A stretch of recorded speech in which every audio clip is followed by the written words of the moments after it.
প্রিয় দর্শক, চ্যানেল 16-এর পক্ষ থেকে আপনাদের সবাইকে শুভেচ্ছা। মধ্যপ্রাচ্য উত্তপ্ত, ইরান ইসরায়েলের মধ্যে যুদ্ধ চলছে, আক্রমণ পাল্টা আক্রমণ চলছে, পৃথিবীতে একটা অশান্ত পরিবেশ বিরাজ করছে। আর এই যুদ্ধের সাথে মার্কিন যুক্তরাষ্ট্র জড়াবে কিনা সেই ব্যাপারে সিদ্ধান্ত হচ্ছে। মার্কিন যুক্তরাষ্ট্র অলরেডি সব কিছু গুছিয়ে এনেছে এবং ডোনাল্ড ট্রাম্প প্রশাসন যুদ্ধের যে পরিকল্পনা, ইরানে আক্রমণের যে পরিকল্পনা, সেটির ব্যাপারে সম্মতি দিয়েছেন। এখন শুধু যে কোনো মুহূর্তে ইরানের উপর তারা ঝাঁপিয়ে পড়বে ইসরায়েলের হয়ে, কারণ ইসরায়েল হচ্ছে মার্কিন যুক্তরাষ্ট্রের মধ্যপ্রাচ্যের প্রধান মিত্র। সো ইসরায়েলকে সমুন্নত রাখতে হবে, ইসরায়েলকে আরও শক্তিশালী করতে হবে, ইসরায়েলকে যে কোনো মূল্যে সহযোগিতা করতে হবে, এবং তাই অতীতেও করেছে, এখনও করছে, ভবিষ্যতেও করবে। এখন মার্কিন যুক্তরাষ্ট্রের বর্তমান প্রেসিডেন্ট ডোনাল্ড ট্রাম্প কিন্তু এত যুদ্ধবাজ ছিলেন না। তিনি যখন প্রথম অবস্থায় আমেরিকার প্রেসিডেন্ট হন, তখন তিনি কিন্তু ইরাক থেকে, সিরিয়া থেকে, আফগানিস্তান থেকে সৈন্য প্রত্যাহার করেছেন। বিশ্ববাসী আশ্বস্ত হয়েছিল যে তিনি শান্তির পক্ষে, তিনি যুদ্ধ চান না। কিন্তু দ্বিতীয় মেয়াদে এখন ক্ষমতায় এসে তিনি সারা পৃথিবীতে যুদ্ধের জন্য প্রস্তুত।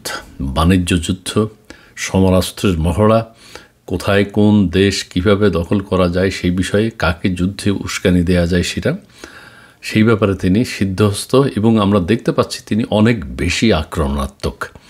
এখন তিনি যে কথাটা বলছেন যে ইরানের সক্ষমতা নিয়ে না, ইরানে হামলার সিদ্ধান্তের আগে কূটনীতির জন্য 2 সপ্তাহ সময় দেবেন ট্রাম্প। হোয়াইট হাউস বলছে ট্রাম্প সময় দিতে চান কূটনৈতিকভাবে কোনোভাবে সমাধান করা যায় কি না। এটাও কিন্তু ইরানের জন্য একটা ট্র্যাপ, ইরানকে একটা বিপদে ফেলার চক্রান্ত, একটা কৌশল, যুদ্ধের কৌশল। 2 সপ্তাহ মার্কিন যুক্তরাষ্ট্র ইসরায়েলকে ছেড়ে ইরানে আক্রমণ করবে না, ইসরায়েলের সাথে সহযোগিতা করবে না, এটাকে মানা যায়? 2 সপ্তাহে অনেক কিছু ঘটে যেতে পারে। সো মার্কিন যুক্তরাষ্ট্র হয়তো কেউ বলছেন 2-1 দিনের মধ্যে ইরানের উপর আঘাত হানবে। এখন যদি তাই হয়, তখন ইরান কিন্তু তাদের শেষ ছোবল যা আছে সমস্ত কিছু নিয়ে নামতে হবে। পারমাণবিক সক্ষমতা এরই মধ্যে হয়েছে কিনা আমরা জানি না। IAEA যে একটা প্রতিষ্ঠান আছে, সেটি কিন্তু শুধু ইরানের পারমাণবিক অস্ত্রের উপর তদারকি করছে। ইসরায়েল কিন্তু এরই মধ্যে পারমাণবিক শক্তিধর হয়ে গেছে দেশ, কিন্তু কেউ কিছু বলছে না ইসরায়েলের বিপক্ষে। ইসরায়েলেরটা সবাই সমর্থন করছে। তো ইরানের জন্য এটি একটি মরণ কামড়। যুক্তরাষ্ট্র যদি সত্যি সত্যি ঝাঁপিয়ে পড়ে, ইরানকে আত্মরক্ষার জন্য যা খুশি তা যেভাবে তারা নিজেদেরকে নিরাপদ করতে পারে সেটার চেষ্টা ইরান করবে। আরেকটি বিষয় হচ্ছে, ইরান হুঁশিয়ারি উচ্চারণ করে বলেছে মার্কিন যুক্তরাষ্ট্রকে, যেটা ইরানের সাথে মার্কিন যুক্তরাষ্ট্রের যুদ্ধ নয়, এটা হচ্ছে ইসরায়েলের সাথে ইরানের যুদ্ধ, ইরানের সাথে ইসরায়েলের যুদ্ধ। সো মার্কিন যুক্তরাষ্ট্র যাতে সেখানে নাক না গড়ায়।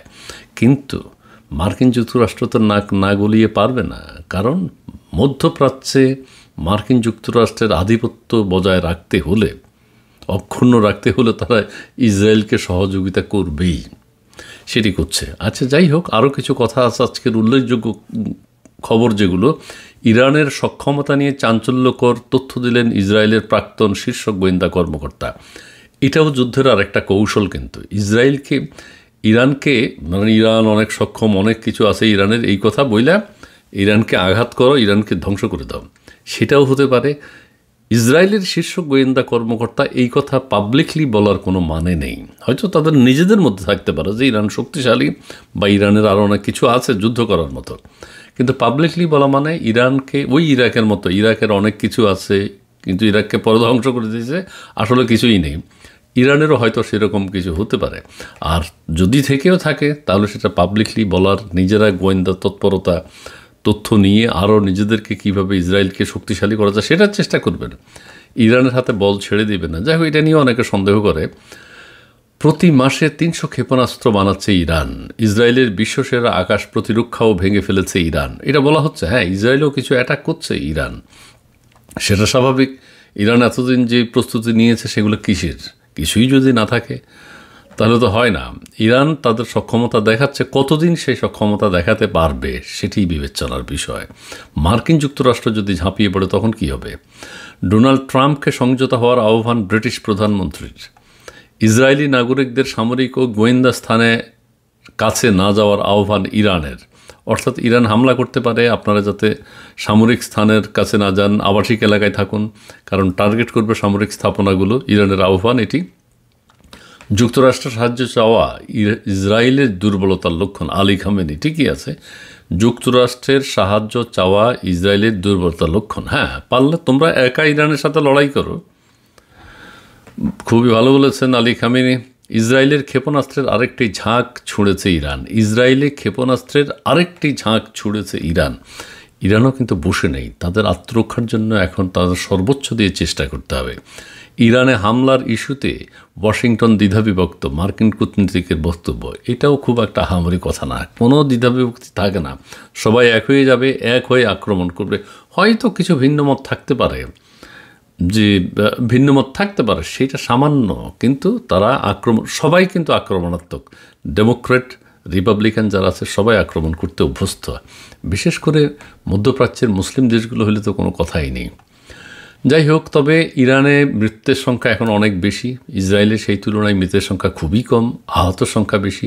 তবে ধ্বংস ইরানের বেশি হয়ে গেছে। ইরানের শীর্ষস্থানীয় সেনা কর্মকর্তাদেরকে ইসরায়েলি এর মধ্যে হত্যা করেছে। আলী খামেনিকে হত্যা করার জন্য তারা হুমকিও দিয়েছে অলরেডি। ইরান বলেছে সেই হুমকি ইরান তোয়াক্কা করে না।